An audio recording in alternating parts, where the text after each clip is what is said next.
I am not beating the Ginger Scott the Woz allegations on this one. Overrated consoles. I love hearing everyone's opinions on this because I think pretty much any successful console could have an argument for it being overrated in some aspect or another. Since it is entirely based on other people's opinions of something, it is incredibly dependent on who you're talking to as well as the social zeitgeist of the time. Ergo, one Scott's the Dreamcast is overrated is one Mii's it was ever rated? So I thought it'd be fun to throw my proverbial hat in the ring with my own two picks. You know, for funsies. Starting off with the Nintendo Wii.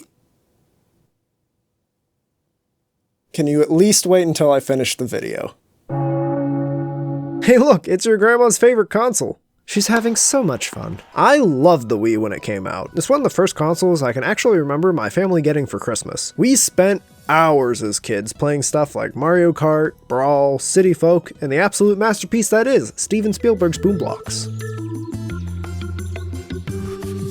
Bit of a side story, but I remember whenever we first got our Wii, it sounded absolutely horrendous. It had a very distinct disc reading sound, I guess I'll call it, and had trouble loading. It went on for about 2 years until one day when we were playing Brawl and it made a massive crunching noise. It never had any problems again. Thank you, Brawl. You fixed my Wii's arthritis. Anyways, as time's gone on, the Wii became one of those consoles I just never go back to. That's saying something, because I still regularly play stuff like my Game Boy Advance, N64, and GameCube. Technically, this is the console generation I should have the most nostalgia for. I grew up right alongside it. So why don't I? And why do I think people in my age group who herald it as the best games have to offer are overselling it a bit? I mean, it did have some pretty great titles and knockout features like Virtual Console going for it. Well, I could point to the obvious, the sheer volume of shovelware, lack of power, and over-reliance on motion controls as a gimmick. But while those are a bit of a problem, they're not the main reason. It actually has to do with the games that came after the Wii, because despite the Wii being a departure from the Nintendo consoles that came before it, this is really where Nintendo started to standardize a lot of their games. What do I mean by that? Well, take Mario Kart for example. The original, 64, Double Dash, and Wii all play completely differently. They don't just look different, they feel different, with 64 and Double Dash having physics I'd say are more similar to actual go-kart racers. Same with Super, just with the tires shaved off. On top of that, Double Dash had the unique 2 characters per kart with specialty item shtick, making these 3 really stand out as unique experiences from the rest of the series. Then you get to Wii 7 and 8. They're really not all that different from each other outside of the course selection and just general increased polish and expansion of concepts as the series progresses. The driving style feels pretty much the same. It takes a bit to adjust when going from modern Mario Kart to Double Dash or before, but not Wii. Honestly, hardest part is just how slow it feels after playing 200cc on 8. Too speed, fast and way too fast. On one hand, you could say this is a testament to how great it is, being the sort of base to be built upon going forward. But on the other, it kinda detracts from its uniqueness. Unless you're one of those insanely skilled players who can pull off all of the exploits. If you're doing that, valid. But for me, speaking purely from a gameplay perspective, I don't see any reason to play Mario Kart Wii over any that released after it in the series. And in my opinion, a lot of games on Wii share this issue. New Super Mario Bros., Smash, hell, even my beloved Kirby. Triple Deluxe and Planet Robobot already played very similar but better in my opinion to Return to Dreamland. Emphasis on the better with Planet Robobot. That game is amazing.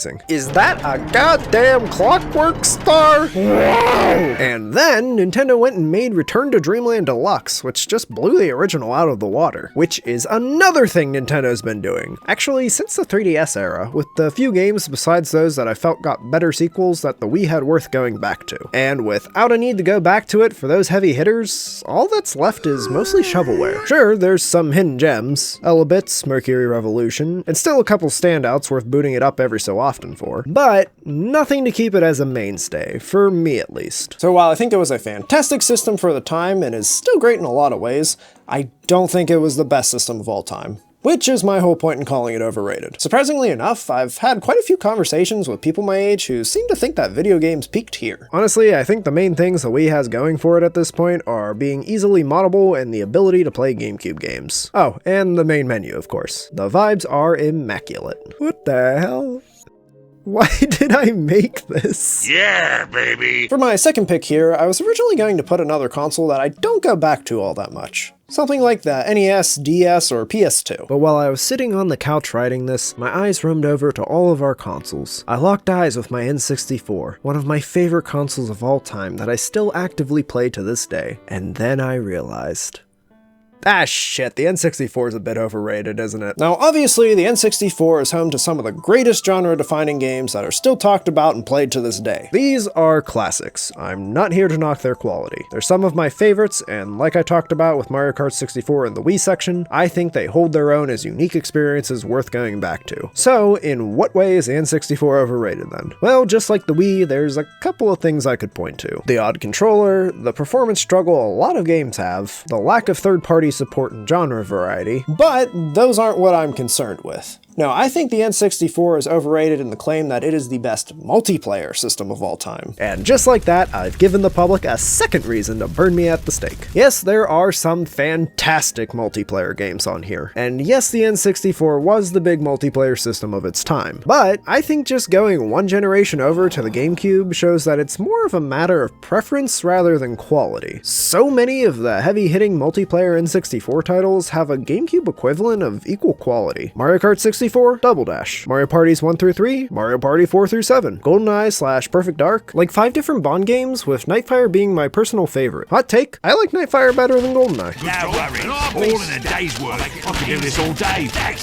Right then. Do I even have to mention Smash 64 and Melee? I mean, sure, not every game is gonna have an equivalent, but for each unique quality title, I'd argue there's probably a unique quality one on GameCube as well. Some standouts for me include Pikmin 2, Taz Wanted, Sonic Adventure 2, Metroid Prime 2, Zelda 4 Swords Adventures, and of course, my beloved Kirby Air Ride. You know what? I'll throw in the 2 LEGO Star Wars games as well. And yes, I know some of these aren't GameCube exclusives, but technically some of the N64 ones aren't either anymore. I'm just using the GameCube as an example console, that's not the point. Point is, calling the N64 the greatest multiplayer system of all time is overrating it. It's completely subjective. Other consoles offer similarly great multiplayer experiences, even if you're like me and generally prefer some of the N64 ones. So those are my 2 picks for overrated consoles. Here's all the ones I considered for this list, but ultimately decided against. The NES and SNES. For a while there in the late 2000s and early 2010s, no one would shut up about these consoles. Everything was better back in the day when games were 2D sprite-based and hard for the sake of being hard. But I realized you really don't hear about them all that much nowadays. I think it stopped once all the corporations tried to capitalize on the nostalgia and pushed a little too hard. You'll still hear some people tout the SNES as the best console of all time, and while I don't agree, I can't argue against most of their reasoning, especially when it includes the detail that they just never could get into 3D games. So I disagree that it's the best, but I can't say it's overrated in that way, if that makes any sense. Atari 2600. Similar to the NES and SNES, where the nostalgia for it was seemingly everywhere, but the more I thought about it, the more I realized this one was more so pushed by Atari themselves rather than groups of fans saying it was the best. So, overrated by its own company, but I think fairly rated by the rest of the retro gaming community that acknowledges its importance in history while also recognizing that they're Atari games. There's not really much to them. Nintendo DS. I never go back to these games. Just like the Wii, I grew up right alongside it, and I should be nostalgic for it, but I think a lot of games either weren't that deep to begin with, didn't age well, or got overshadowed by sequels. Didn't include it because the more I thought about the library, the more I realized there are actually some unique experiences that I overlooked. Also, more important actually, I never hear anyone raving about this thing, so I can't really call it overrated. And finally, the PS2. It's the best-selling console of all time, but I think it has a bit of an identity issue in the way that if you grab 2 random PS2 owners and ask them what their favorite games were on the system, there's a good chance none of them would overlap. But I realize that doesn't necessarily mean it's overrated, and it also isn't really fair for me to judge it because, quite honestly,